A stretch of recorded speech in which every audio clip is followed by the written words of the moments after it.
माझे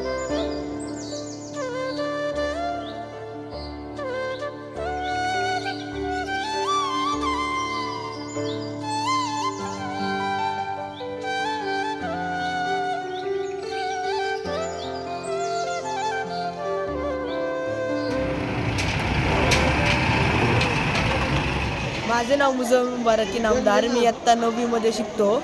माझ्या शाळेचे नाव हिरकणी विद्यालय गावडेवाडी. आम्ही हे यंत्र वाघ पळवण्यासाठी बनवलं आहे. हे यंत्र आपण कधी शेतात, आता आपल्या इकडे परिसरात ऊसतोडणी चालू आहे.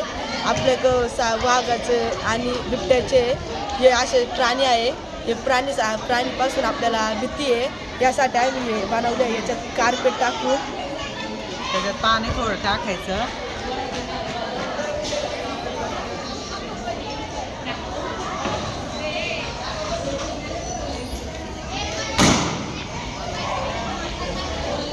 अशा आवाजाने ते वाघ, ते प्राणी ते घाबरून पळून जातात.